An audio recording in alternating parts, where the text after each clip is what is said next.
Daripada kita punya tuan pengarah.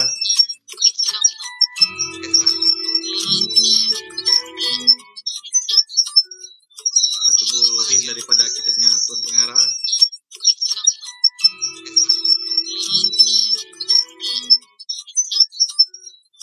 Tunggu ring daripada kita punya tuan pengarah.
Okey Wan, kita boleh mula sudah Wan. Ini pun lewat 4 minit sudah ni. Okey, jadi kita sudah kan. Okey, assalamualaikum kepada semua kita punya Facebooker yang mana lihat di Facebook SME Corp dekat Negeri Sabah. Assalamualaikum. Okey, kita hari ni kita ada webinar itu sempena dengan Minggu PKS yang mana 2021. Jadi kita ada panel kita iaitu Puan Bibi Akhtar Ayub selaku pemilik Rich Grants Management Sdn Bhd. Okey, kita ada di mana topik kita hari ni pagi ni adalah untuk membincangkan pengurusan kewangan. Pemilik Rich Grants Management pengurusan kewangan yang apa ni topik kita hari ni mencari wang yang hilang Puan. Mencari wang kewangan. Itu pun kau dapat jumpa lah. Okey, untuk kita melengahkan masa, kita silakan Puan punya sesi pagi ni. Silakan Puan. Itu pun kau dapat jumpa lah. Okey, terima kasih. Bismillahirrahmanirrahim. Kita melengahkan masa. Assalamualaikum. Selamat pagi semua. Sesi pagi ni. Silakan Tuan Cedi, terima kasih. Okey, SME Corp Malaysia Sabah sebab menjemput saya hari ini. Okey, sesi pagi ni. topik kita hari ini adalah pengurusan keuangan perniagaan. Menjemput saya hari ini mencari wang yang hilang. Mencari wang yang hilang. Terima kasih untuk anda yang join kami live streaming hari ini di page SME Corp Malaysia Sabah. Tolong seru rakan-rakan anda, tolong panggil diorang, tag diorang masuk di dalam kita punya sesi webinar pagi ini. Sebab apa yang saya akan bincangkan pagi ini sebenarnya ramai usahawan lakukan kesilapan yang sama. Tidak kira dia baru bermula ataupun mungkin sudah bermula. Okay, jadi saya mohon anda yang baik hati, seru rakan-rakan, anda punya team member maybe, anda punya partners masuk di dalam supaya masing-masing faham, supaya kita boleh bercerita bahasa yang sama tentang keuangan.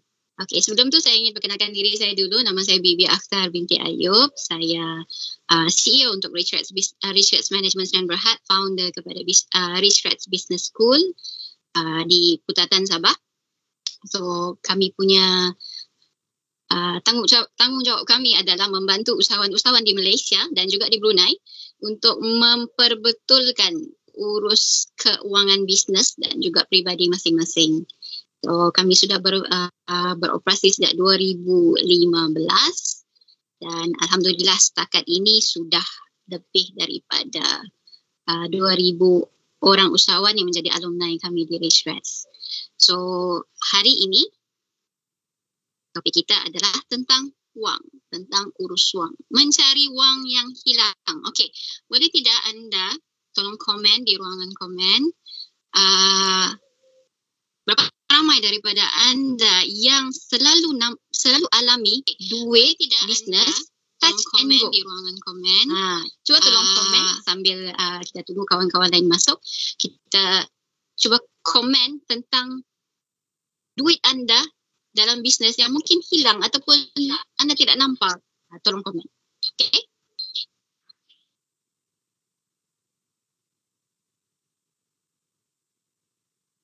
Zafira, thank you. Lisa. Suara saya jelas ke? Buka di Facebook. Suara bergema. Okey. Mira tidak nampak pergi duit pergi mana? Lisa. Tidak biasa alami benda tu.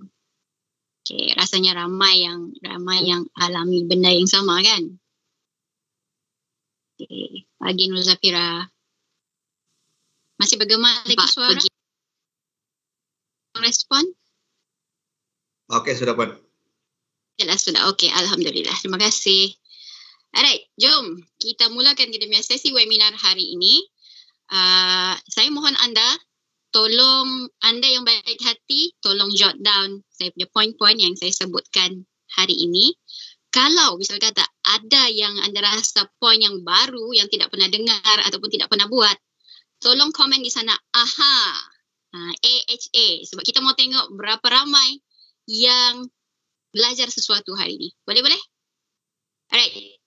Yang pertama sekali, sebelum tu, topik kita hari ini adalah pengurusan keuangan perniagaan, mencari wang yang hilang. Okay. Mencari wang yang hilang. Tuan moderator kita tanya tadi, boleh cari atau tidak? Okey. Kenapa wang selalu hilang, touch and go di dalam perniagaan? Sebab dia ada banyak sebab. Okey, sebenarnya ada banyak sebab. Tapi hari ini kita jika diizinkan kita akan cerita 7 poin. 7 poin yang saya minta anda tolong ambil perhatian dan juga tolong semak balik bisnes anda. Adakah ini berlaku pada bisnes anda dan juga mungkin diri anda sendiri sebagai pengendali bisnes. Okey, poin yang pertama, paling basic, tidak asingkan duit peribadi dan juga duit bisnes. Siapa buat macam ni? Mengaku cepat. Siapa yang tidak asingkan duit peribadi dengan duit bisnes? Okey. Kenapa kita perlu asingkan? Itu soalannya. Okey. Di dalam perakaunan ada dipanggil satu konsep ataupun prinsip yang dipanggil sebagai entiti berasingan ataupun separate entity dalam bahasa Inggeris. Okey. Apa maksudnya? Maksudnya adalah duit pemilik adalah satu pihak dan juga perniagaan adalah satu pihak yang berbeza. Walaupun pemilik adalah owner ataupun pemegang saham ataupun the founder of the company. Okay? Dia mesti ada dua pihak yang berbeza. Duit pemilik jadi duit pemilik, duit perniagaan. Dia perlu dipisahkan. Okey. Ramai orang yang tidak faham ataupun tidak pernah tahu tentang ini. Duit peribadi digabungkan sekali dengan duit perniagaan di dalam satu akaun. Itu lagi teruk. Dalam satu akaun. Siapa yang buat begini? Ada? Boleh tolong komen? Kenapa tidak boleh buat begini? Sebab itulah punca segala masalah. Kenapa? Sebab kita tidak tahu berapa banyak duit peribadi anda dan berapa banyak duit daripada hasil jualan. Okey, senang cerita. Saya bagi contoh. Katakan anda mau buka satu perniagaan, katakan kedai runcit dengan RM20,000. Duit sinar anda. Okey? Duit air sinar anda, duit whatever lah, apa-apalah. Okey? RM20,000 contoh.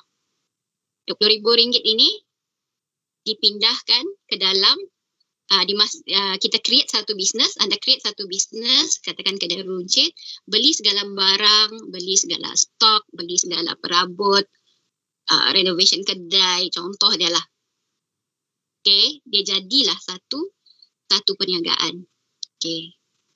Bila anda serahkan duit ini kepada perniagaan, anda sudah tidak boleh terus ambil. Okay. Anda sebenarnya sudah tidak boleh kacau duit itu. Duit yang tadi itu, segala stok, segala bahan apa yang anda, duit yang sudah masuk di dalam pocket company ataupun bank, account bank company itu, dia akan menjadi sebagai, kita panggil dia sebagai mesin wang. Okay, mesin duit. So mesin duit ni sepatutnya dia berputar, dia bergerak, dia berupaya untuk menjana sales, kemudian menjana keuntungan dan sebelum itu dia kena bayar segala perbelanjaan. Okey. So duit ni dia rolling dan sepatutnya dapat dan sebelum itu dia kena bayar tapi segala perbelanjaan. Masuk campur. So duit ni ambil. Dia rolling tanpa kawalan dan sepatutnya dapat dan sebelum itu dia kena bayar untuk segala perbelanjaan. Okey. So ini tidak boleh rolling. Tidak boleh rolling, tidak boleh bayar pekerja, tidak boleh buat marketing, tidak boleh beli stok.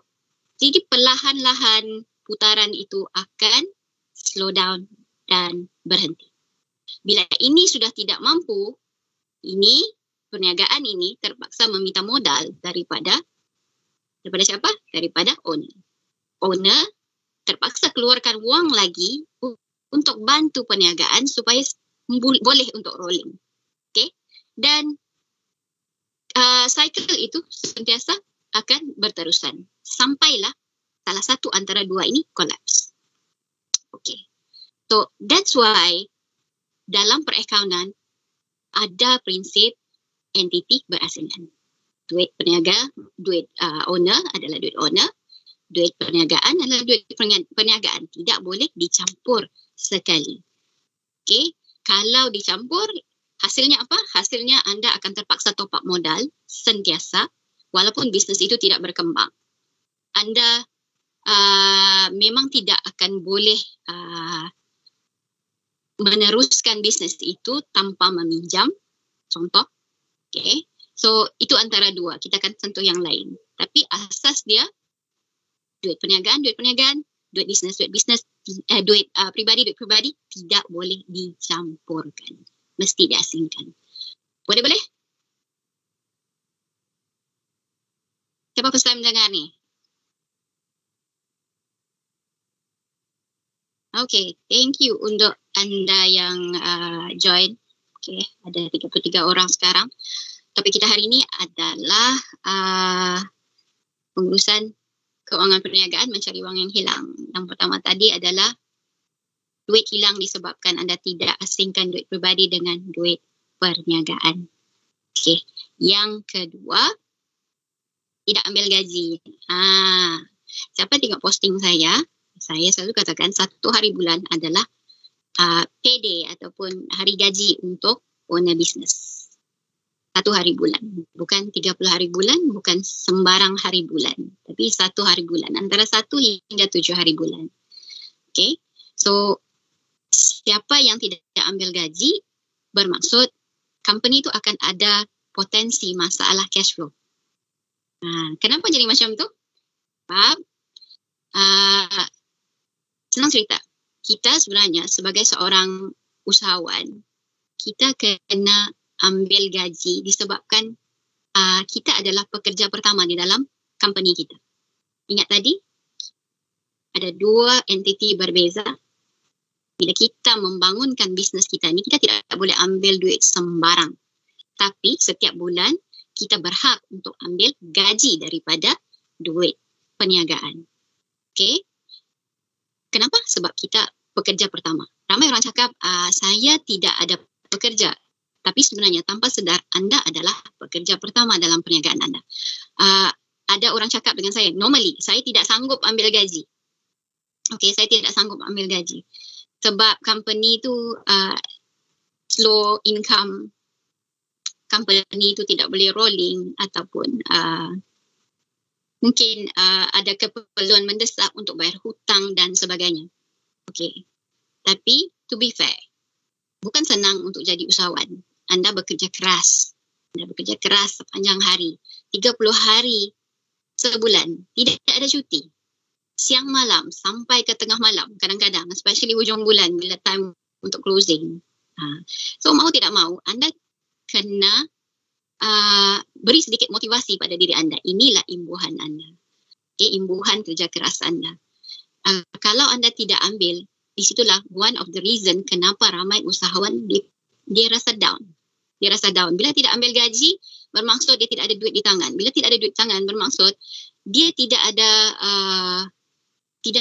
masa depan yang cerah untuk memiliki aset contohnya. Dia tidak nampak masa depan sebab keuangan rasa tidak stabil. Okay. So kena ambil. Ambil, anda kena tetapkan satu amount. Satu amount berapa banyak yang anda perlu ambil setiap bulan. Okay. Ramai yang cakap dengan saya, boleh ke tidak kalau saya ambil gaji, saya ambil gaji based on persen daripada untung. Okay.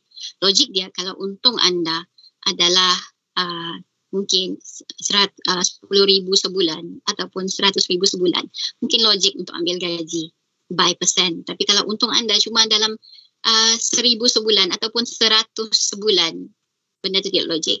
So it's better untuk anda tetapkan berapa banyak perbelanjaan pribadi anda, pribadi ya, perbelanjaan pribadi sebulan berapa banyak. Okay. Kemudian daripada jumlah itu anda ambil daripada perniagaan. Tapi bukan sembarang ambil. Kena pastikan company itu salesnya tinggi, okay, salesnya mampu untuk bayar gaji anda. Sebab kalau tidak mampu bayar gaji, bermaksud there's something wrong dengan anda punya marketing. There's something wrong dengan anda punya sales. Sebab flow-nya begitu. Untuk dapat duit, anda perlu close sale. Okay? Untuk dapat close sale, anda kena buat marketing. Nanti kita akan masuk lebih dalam. Okay, tapi yang pastinya, anda memang kena ambil gaji. Kalau tidak ambil gaji, jadi apa? Okay, saya percaya kepada satu pernyataan begini. Bunyi dia begini. Jika keperluan keuangan peribadi pemilik, perniagaan ataupun usahawan tidak dipenuhi, keperluan keuangan perniagaan juga tidak akan dipenuhi. Kenapa?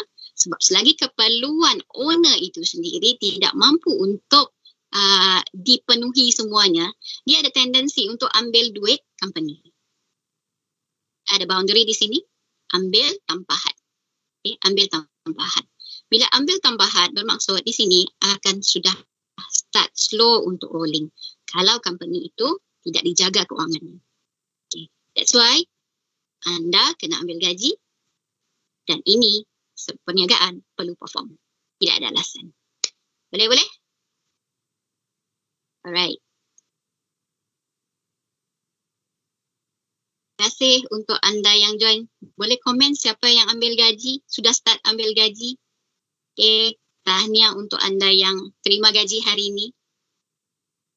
Gunakan sebaiknya gaji anda. Dan ada juga yang pernah bertanya dengan saya, apa jadi kalau gaji itu bukan gaji, perniagaan tidak mampu untuk bayar gaji. Okay. Mungkin ada sales masuk tapi tidak dapat bayar sepenuhnya. So apa yang anda boleh buat adalah anda ambil gaji hari dulu. Seberapa banyak peruntukan yang mampu untuk company bayar. Jadi bila company itu tidak mampu, katakanlah gaji anda RM1,000, contoh. Okay. Bulan ini, company cuma mampu bayar RM800. So masih ada RM200, kiranya company itu akan berhutang dengan owner. Nanti bila company sudah ada duit, company wajib bayar kepada owner. Okay. Kenapa? Sebab kelangsungan hidup itu sangat penting. Dalam masa sekarang especially. Orang bisnes, kalau tidak ada income, memang tidak ada punca pendapatan lain. Jadi mau tidak mau, kita kena perform. Dan untuk perform dalam bisnes ini, kita juga perlu dipenuhi keperluan hidup kita. Okay. So, itu nombor 2. Okay. Nombor 3. Poin nombor 3, kenapa duit hilang? COGS terlalu besar. Okay, apa benda COGS ni? Bahasa Inggeris dia cost of goods sold. Okay, cost of goods sold. Okay, siapa pernah dengar perkataan istilah cost of goods sold? So, ni dia merujuk kepada kos bahan. Kos bahan yang digunakan untuk pengeluaran produk kita. Okay, katakanlah kalau anda seorang pengusaha kek, kos bahan anda adalah segala bahan mentah, tepung, gula, telur dan sebagainya. Okay, kos-kos barang yang menjadikan bahan mentah itu hingga dia jadi barang siap. Itu kos ya. So, kalau anda adalah agent ataupun anda adalah stokis, kos untuk COGS itu adalah kos barang ataupun kos produk yang anda beli daripada HQ anda. Kalau anda adalah sales provider, anda punya COGS, nama lain dia untuk service adalah cost of service, cost of sales adalah kos untuk menyediakan anda punya perkhidmatan. So, ramai orang tidak ambil kisah benda ni. Ramai orang beranggapan cost of goods sold ataupun COGS ini, kos barang dijual ini adalah disekalikan pengiraannya dengan overhead, belanja overhead. Tapi sebenarnya benda tu tidak berapa tepat. Sebab dalam pengurusan keuangan, kita kena kawal berapa banyak ataupun berapa persen COGS kita berbanding dengan sales yang kita ada. Okay. Dan anda kena perlu jaga pastikan bahawa anda punya jumlah COGS itu, kos barang dijual itu, tidak boleh melebihi 35% daripada kos jualan anda, daripada jumlah jualan anda. Okey.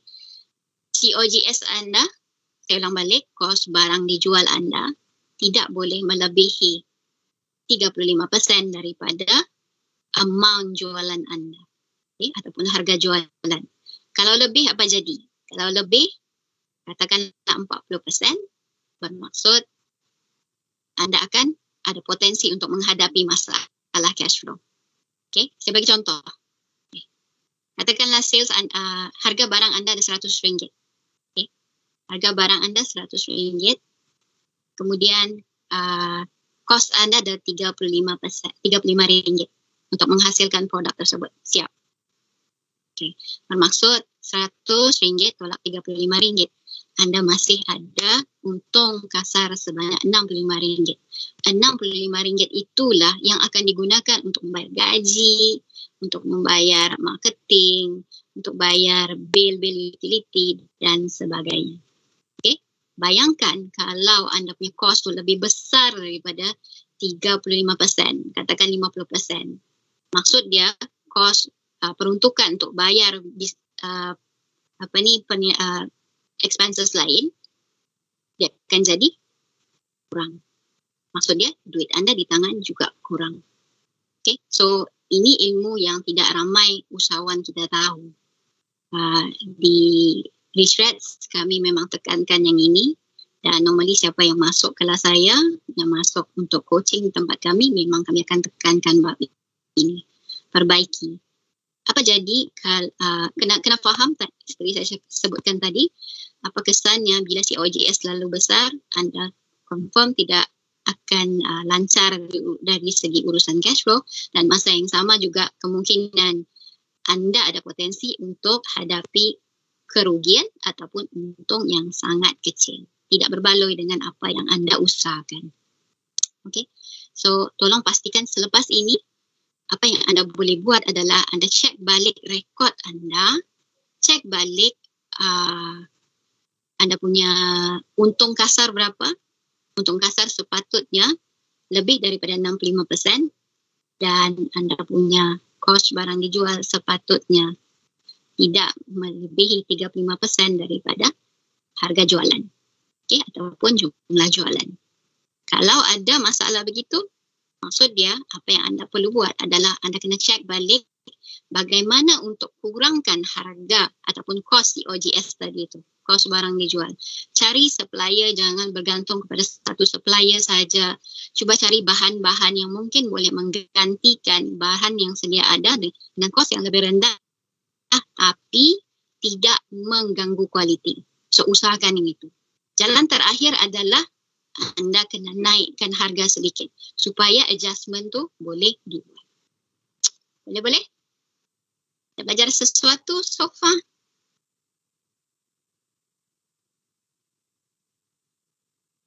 Thank you untuk anda yang 42 orang yang sedang menonton sekarang. Tolong share webinar ini. Tolong like sekali page SME Corp Malaysia Sabah.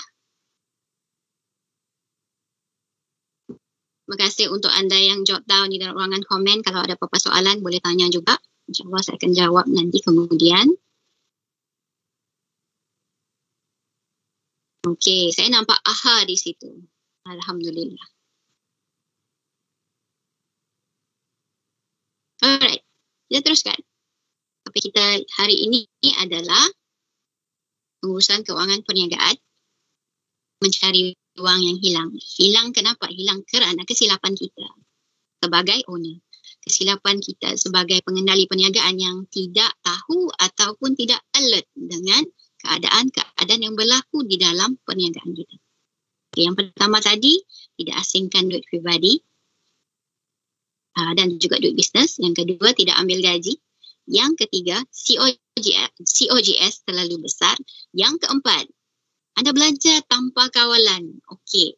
Siapa yang selalu belanja ikut suka hati? Ada tidak? Rasa mau beli? Rasa mau tangguh? Ada tidak? Okey. Kita belanja. Berbelanja tanpa kawalan ni merujuk kepada anda tidak ada bajet. Tidak ada bajet dalam berbelanja. Okay. Bila anda tidak ada bajet, di situlah duit tu akan hilang. Anda membeli ikut suka hati. Oh, hari ni ada promo. Okay, ada promo, so kita beli. Rasa mau pakai? Tidak check stok.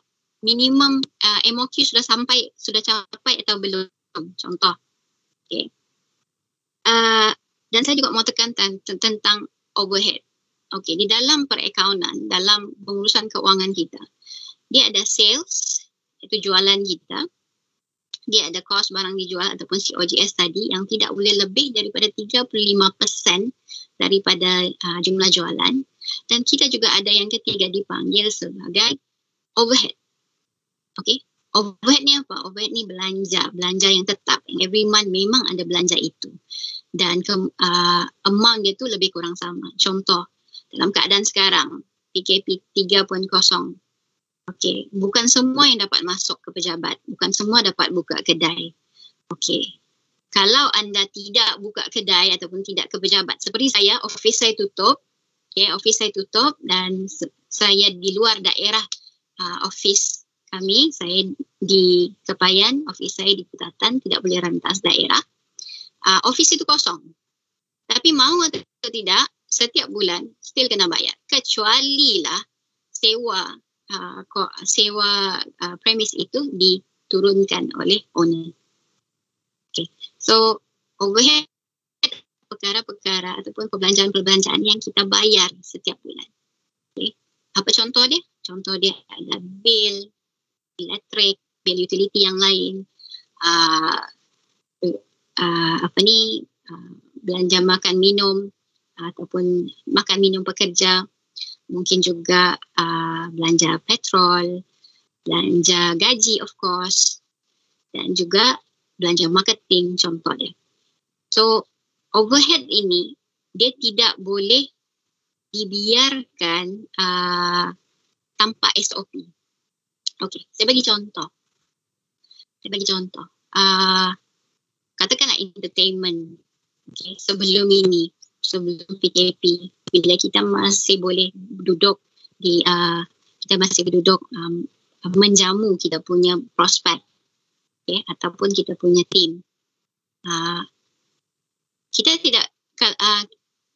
tidak boleh sembarang keluarkan duit untuk makan. Katakanlah, okay, sekarang ada duit company di tangan, jom kita pergi hotel 5 bintang, pergi lunch di situ, suka-suka hati. Okay. Kalau kita buat begitu, ada tendensi untuk anda berbelanja lebih daripada kawan. Bila anda berbelanja lebih daripada kawalan, itu yang menyebabkan duit bisnes anda hilang. Okay. Kena ada satu ceiling ataupun limit paling tinggi yang boleh capai. Contoh kalau entertainment, katakanlah anda entitled untuk RM100 sehari. Letak RM100. So, bila anda berbelanja lebih daripada 100, katakan 110, RM10 tu anda kena bayar. Kena kawal. Okey, kena kawal. SOP contoh dia elektrik, penggunaan elektrik. SOP bila keluar daripada premis, kena pastikan semua elektrik ditutup, semua switch ditutup, dicabut apa yang patut untuk pastikan tidak ada pembaziran berlaku. So itu penting. Sebab bagi kita benda tu remeh. Tapi kesan dia adalah pembelanjaan bisnes anda akan tinggi. Bila tinggi bermaksud kemungkinan keuntungan bersih anda juga akan rendah. Bayangkan anda berniaga penat-penat setiap hari, 365 hari tanpa rehat. Okay, kita rehatlah katakan hari raya, rehat 5 hari, 3 hari. 360 hari anda bekerja keras. Lepas tu untung anda cuma mungkin 1%, 5%. Saya jumpa ramai usahawan begitu. Okay, selalu ramai. Penat berniaga tapi tidak ada untung. Lebih teruk, penat berniaga, rugi. Bulat-bulat. Tidak mampu untuk bina bisnes yang lebih berjaya, tidak mampu untuk bina kekayaan ataupun beli aset untuk diri sendiri. Siapa mau macam tu? Cuba komen. Apa anda rasa kalau anda berniaga penat-penat tapi anda tidak jaga duit anda dan kemudian anda terima akibatnya bisnes rugi? Okay. Siapa mau macam tu? Tolong komen. Alright, 47 orang. Thank you. Okay, saya nampak AHA lagi. Bagus. Alright, nombor 5. Sebelum itu, overhead tadi, saya mau bagi satu tips mahal. Anda kena pastikan overhead anda tadi tidak boleh melebihi 40% dalam anda punya jumlah, 40% daripada jumlah jualan anda sebulan. Okay, so kena kontrol. Kalau dia sudah melebihi 40% daripada jumlah jualan sebulan, bermaksud there's something wrong somewhere. Duit anda, kantong duit anda sedang bocor. Pergi tampal cepat-cepat. Pergi cari di mana berlaku pembaziran. Pergi cari di mana berlaku pembelian tanpa kawalan, tanpa perancangan. Okay? So, saya ulang balik, COGS tadi tidak boleh lebih 35% daripada sales anda. Anda punya overhead tidak boleh lebih daripada 40% daripada jumlah sales. Okay, kalau lebih, alert. Please be alert. Di situlah duit tu hilang. So, kena cari cepat-cepat cara dia bagaimana untuk tampal segala kebocoran, macam mana untuk perbatulkan keadaan. Correct? Kemudian nombor 5. Nombor 5 tidak konsisten buat marketing. Okay. Seperti saya sebut tadi, dia ada kitaran dia. Bila kita buat marketing, insya-Allah kita akan close sale. Bila kita close sale, insya-Allah kita akan dapat duit. So flow-nya begitu. Bila anda berniaga tidak ada duit, bermaksud anda kemungkinan yang anda tidak buat marketing secara konsisten. Rasa mau buat marketing, buat. Rasa malas, tolak tepi dulu. Nanti besok kita buat. Besok pun masih ada. Kalau anda buat macam tu, insya-Allah anda tidak akan nampak duit. Duit tu memang akan hilang. Dia tidak pernah sampai pun pada anda. Okay. Company besar, okay, restoran makanan segera begitu banyak yang tidak pernah putus buat iklan setiap hari walaupun sales sudah bilion ringgit. Okay. Tapi kenapa kita yang masih kecil, yang bilis, upgrade sikit lah, bilis mata biru, mahal sikit. Kenapa tidak buat marketing secara konsisten? Bila kita tidak, senang cerita, orang cuma akan membeli bila dia nampak itu proses pertama, nampak, kenal, suka dan percaya. Kita ada begitu ramai usahawan di Malaysia sahaja. Okay, kita cerita di Malaysia saja. Kalau masuk di dalam platform e-dagang, ada begitu ramai orang di situ menjual. Bagaimana kita mahu buat orang nampak kita? Of course dengan marketing. Bila dia nampak saja pun sebenarnya tidak cukup. Sebab selepas nampak, prosesnya adalah buat orang kenal kita. Buat orang kenal kita. Dan dia juga bukan senang untuk buat orang kenal kita sebab saingan trafik di online itu sangat-sangat kuat. Lepas kenal, orang kena suka kita. Mau tidak mau, kita kena ke hadapan bagi konten yang bagus di media sosial yang menyebabkan orang suka pada kita. Dan of course dia kena konsisten. Dia bukan hari ni buat besok rehat. 2-3 hari rehat, 2-3 minggu rehat dan baru start balik. Tidak. Okay. Saya ingin ucapkan tahniah kepada beberapa rakan saya yang saya rasa ada di dalam kita punya sesi live hari ini sebab sudah memecahkan tembok untuk live. Okay, live ini adalah zero cost marketing yang paling berkesan so far sekarang.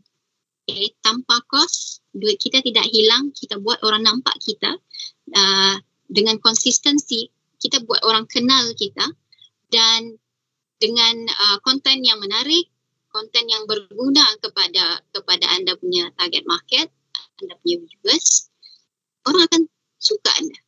Dan bila ketiga step itu sampai, pastinya orang akan percaya. Dan bila orang percaya pada anda, insya-Allah akan ada sales untuk anda. So dia adalah satu proses yang agak panjang. Dia bukan semudah petik jari, tidak.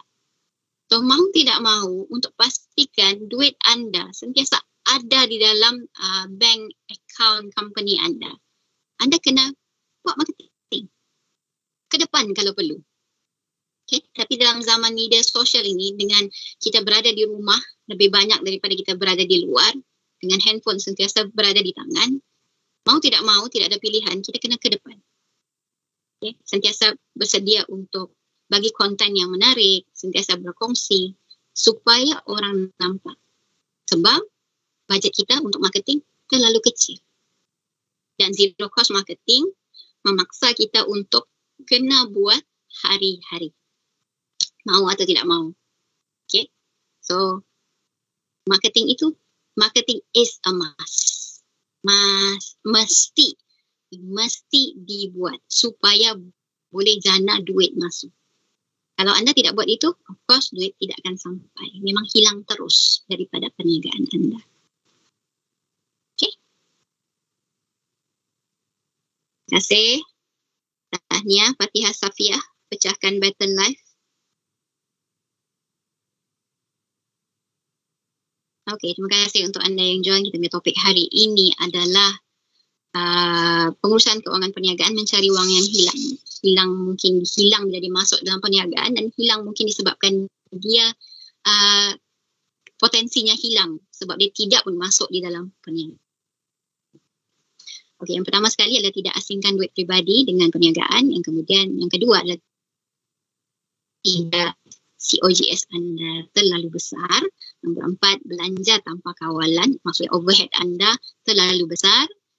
Yang kelima, anda tidak konsisten buat marketing. Dan kesinambungan yang kelima, nombor 6, kadar conversion rate anda terlalu rendah. Atau bahasa mudahnya, anda sukar untuk closing.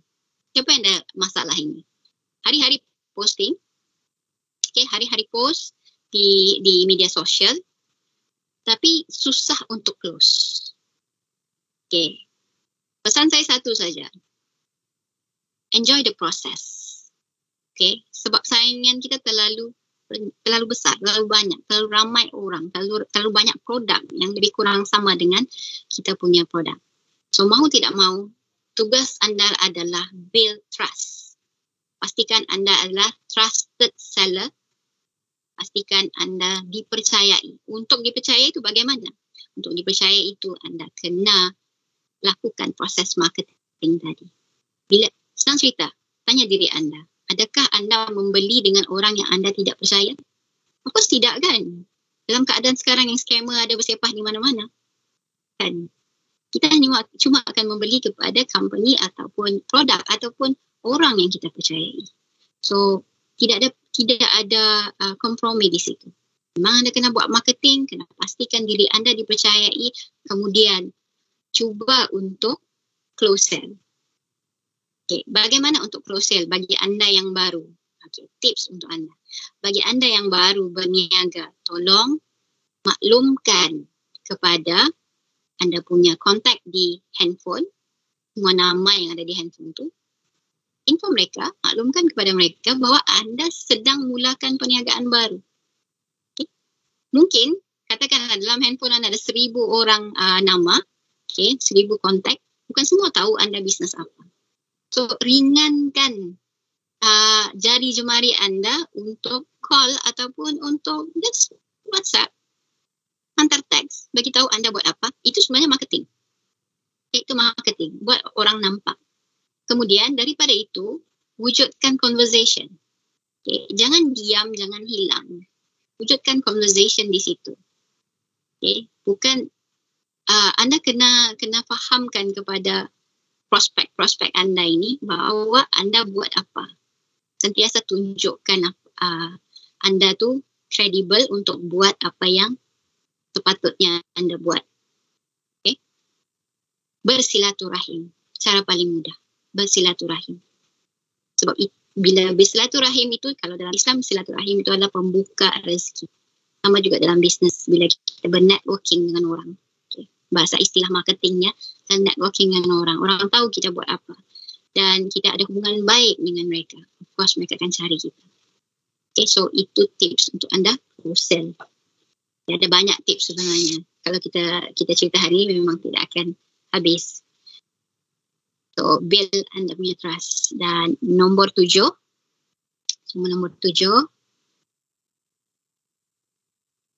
kurang cakap urus akaun penghutang. Ini bagi anda yang bagi transaksi hutang, kredit. Anda punya pelanggan ambil produk daripada anda tapi bayar kemudian. Ada berapa ramai daripada anda yang terlibat dalam perniagaan jenis macam gini, bagi hutang kepada pelanggan anda? Okey, sebaik-baiknya jangan bagi. Jangan bagi sebaik-baiknya, tapi bukan semua bisnes model sesuai dengan cara begitu. Sebolehnya jangan bagi. Tapi kalau anda terpaksa bagi, pastikan anda ada dokumen.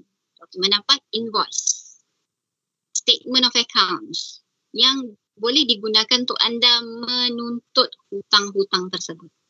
Okey?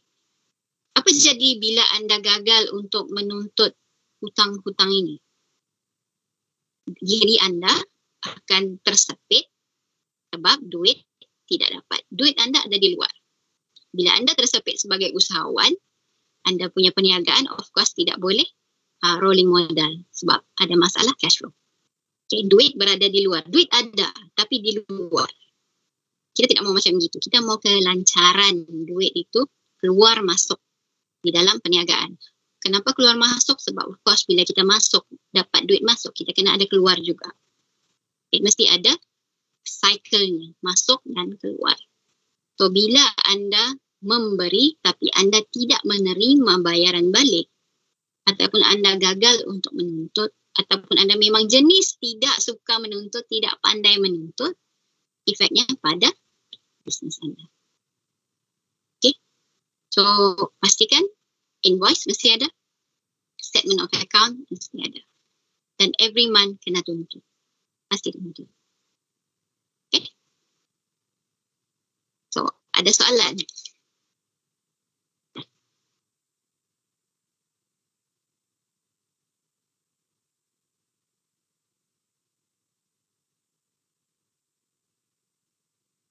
Okay, saya mau tambah satu lagi.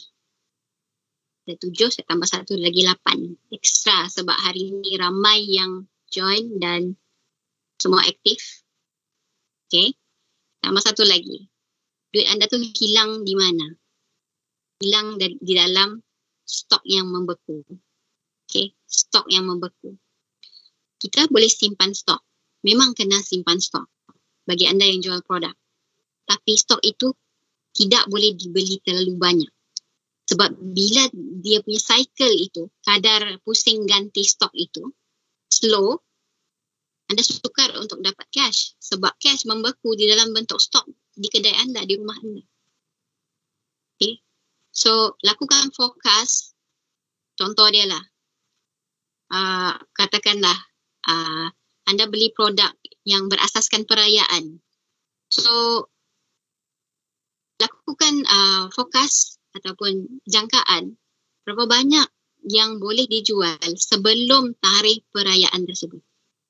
Okay. Jangan just tampak ada offer daripada pengilang ataupun pemborong, just ambil banyak. Tidak. Sebab kita kena fikirkan kita punya keuangan. Bila duit tidak boleh rolling, di situlah punca sakit kepala. Apatah lagi bila anda ada masalah bab marketing dan bab sales. Poin sebelum ini. Okay. So, kena consider ke semua 8 poin ini di mana duit hilang. Okay, jadi apa yang anda perlu buat? Topik kita hari ini adalah mencari wang yang hilang. Kita sudah tahu di mana wang hilang, apa punca dia. So, sekarang bagaimana untuk perbetulkan? Okey, pertama kena pastikan selepas ini company anda, walaupun anda buka enterprise, guna trading license, pergi buka account bank atas nama company, current account. Asingkan. Okay, kena asingkan. Duit pribadi anda dalam saving account, diri anda sendiri, dan juga company atas current account. Atas nama, masuk di dalam current account atas nama company. kena asingkan. Okay, usahakan. Sebab dia sangat penting. Sebab bila kita ada current account atas nama company, dia juga sedang membina profil keuangan perniagaan. Mana tahu nanti ada rezeki tiba-tiba untuk beli aset, ada keperluan, kita sudah ada profil untuk perniagaan. Okay. Yang kedua, of course anda kena kira berapa keperluan perbelanjaan anda dan keluarga anda secara waras. Saya cakap secara waras, bukan ikat perut. Okay, kira semua, segala loan, komitmen anda setiap bulan, segala bayaran tetap setiap bulan, belanja dapur, apa-apa semua perbelanjaan jumlahkan, simpanan anda, tabung anda, berapa banyak peruntukan sedekah yang anda mahu, okay? Jumlahkan semua, kemudian tetapkan bahawa anda kena ambil amount tu daripada perniagaan anda. Tapi anda kena pastikan perniagaan anda mesti ada marketing. Sebab ingat tadi proses tadi, bila ada marketing baru ada sales. Bila ada sales baru ada duit. Bila ada duit barulah anda boleh ambil gaji. So kena faham macam tu. Mau sesuatu kena beri sesuatu. Buat marketing, buat sales. Kena buat benda tu. Barulah anda dapat gaji. Barulah company boleh berkembang tanpa kekangan keuangan. Duit tu tidak hilang. Okey? Itu nombor 2. Nombor 3. Cek balik anda punya COGS. Kalau terlalu besar, pergi cari supplier, alternatif supplier. Jangan terlalu bergantung pada satu supplier sahaja. Tengok balik anda punya belanja macam mana, terkawal atau tidak, adakah dia lebih daripada 40% daripada jumlah sales bulanan anda. Kalau lebih, cuba fikirkan sesuatu bagaimana untuk kawal. Okay, dan pastikan anda buat jadual marketing. Jadual tu bukan sekadar jadual tu kena patuhi. Kalau tulis di situ live every day, please do live every day. Okay, jangan perancangan tu sekadar perancangan, tapi dia bukan tindakan. Kita bertindak lebih pantas, bertindak luar biasa dan konsisten. Kemudian build trust di kalangan prospek anda supaya orang terbuka hati untuk membeli. Jaga anda punya existing customer sebagaimana anda jaga anda punya prospek. Jangan bezakan dua-duanya. Okay? Dan of course, yang terakhir, anda kena pastikan anda tuntut hutang perniagaan anda. Tuntut dan pastikan semua hutang-hutang ataupun duit anda di luar dibayar kepada bisnes anda. Okay? Pada bisnes anda, bukan pada poket anda. Kena asing, kena faham yang itu. Okay, dan tambahan satu lagi tadi, pastikan stok anda tidak membeku.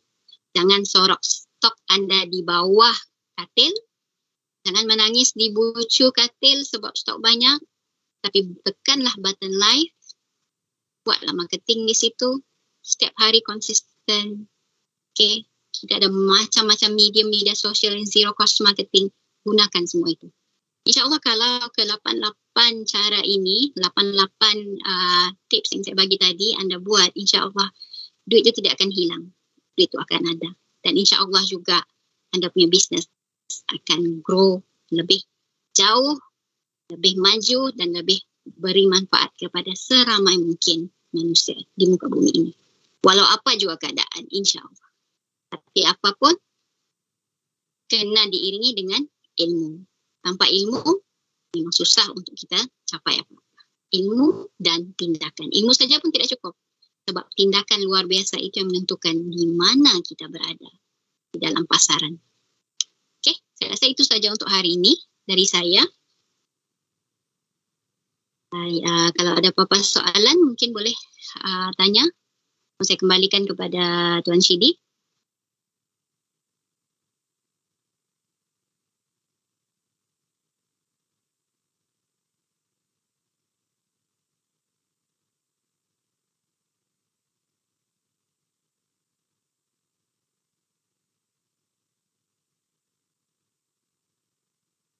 Daripada belajar sesuatu hari ini. Okey. Ada lagi? Okey, itu saja. Okey, satu sesi perkongsian yang menarik daripada Puan Bibi. Cuma saya pun ada soalan sebenarnya untuk bagi Puan Bibi sekali dengan kita punya Facebooker, pendengar-pendengar di luar sana untuk sebab benda ni bagi saya apa yang diterangkan oleh Puan ni memang satu benda yang menarik untuk usahawan, bukan saja usahawan, sama ada individu sendirilah. Okey, soalan saya adalah Puan ada buat ni macam tu, kelas apa semua kan? Okey, berapa kos kelas Puan dan apa package dia? Sama ada bila habis kelas sama ada ini akan dipantau atau macam mana? Atau tetap akan ada coaching macam apa? Okey Puan, silakan. Terima kasih. Kami di Rescratch Business School, boleh masuk website kami www.sekolahUsahawan.com. Jadual untuk bulan Julai insya-Allah akan naik hari Sabtu ini. Kami sekarang sebenarnya kami punya program tu daripada program setengah hari sehingga ke 12 bulan. So dia panjang. So contoh dia 3 hari bulan ini ada kelas untuk cash flow, urus cash flow saja dia cuma half day dalam RM50. 3 jam saja dalam RM50.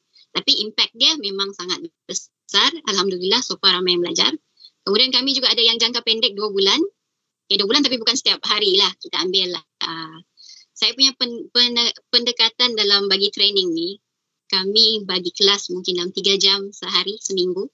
Lepas tu buat, minggu depan jumpa dengan mentoring dengan saya. Okey, ada soalan tanya saya. Sebab ramai yang dia pergi belajar, lepas tu dia lost. Dia tidak tahu mau mula di mana, ended up di mana, sesat kan. Sebab tidak ada orang bertanya. Jadi minggu ini kelas, minggu depan mentoring. Minggu ini kelas, minggu depan mentoring. So program itu kami ada program yang 2 bulan, ada program yang 5 bulan dan sekarang sedang berlangsung yang 12 bulan. Business Masterclass batch 17. So ikut level lah. Kalau yang baru bermula mau belajar macam mana buat marketing, macam mana buat sales, macam mana urus cash, itu basic program 2 bulan, RM297 sebulan. Ada 4 kali perjumpaan. Kemudian ada yang 5 bulan dan ada yang 12 bulan tu dia mahal sikit lah. So range dia antara RM50 sampai ke RM597 sebulan. So kalau yang business masterclass 12 bulan tu dia memang advance punya lah. Yang biasanya sales 1 juta ke atas, 500,000 ke atas hingga 1 juta dan ke atas.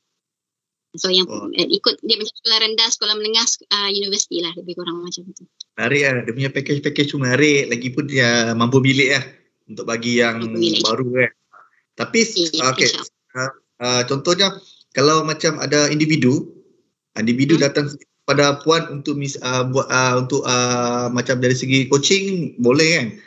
Ada plan ke atau macam mana? Itu package kita ambil 6 bulan. Okay, so 6 bulan RM250 sebulan. Kita panggil base mentoring. RM250 sebulan jumpa, kita pakai Zoom lah sekarang. Kita jumpa dalam 1 jam. Okay, tengok macam mana, apa masalah, saya bagi task untuk perbetulkan apa yang patut. Kemudian every month kita akan ada business review. So dia kena report lah apa jadi. Business review tu ramai-ramai. Dengan yang lain lah. So tengoklah berapa sales dia, berapa apa dia punya kelemahan, apa macam mana kita mau perbetulkan. Jadi masing-masing boleh belajar. So itu yang ada di saya seronok dia dengar topik-topik macam ni. Sampai diri pun terasa ingin jadi usahawan juga lepas ni. InsyaAllah ada rezeki kan. Okay, kita pun dah sampai 10.30 dan ni, tapi InsyaAllah kemungkinan kita akan jemput Puan sekali lagi bila ada event akan datang. So bagi saya sesi sejam ni bagi saya tidak cukup. Dia akan kita buat program sesuai untuk program usaha-usaha barulah. Saya seronok. Apapun kami daripada pihak SME Corp Malaysia dan SME Corp Malaysia Pejabat Negeri Sabah mengucapkan terima kasih kepada Puan Bibi serta geng-geng dalam Facebook. Saya tengok pun ramai, komen pun banyak. Dan viewer ramai. Terima kasih kepada yang bagi komen dan yang lihat kita secara live ni lah. Saya ucapkan terima kasih banyak sekali lagi kepada Puan. Terima kasih banyak. Assalamualaikum. Alhamdulillah.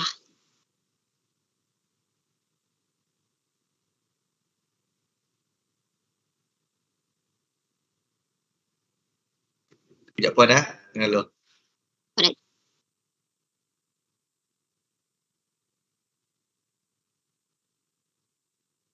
Tuan, apa khabar Tuan? Sama-sama. Mana Tuan? Di rumah. Saya tidak boleh cross border.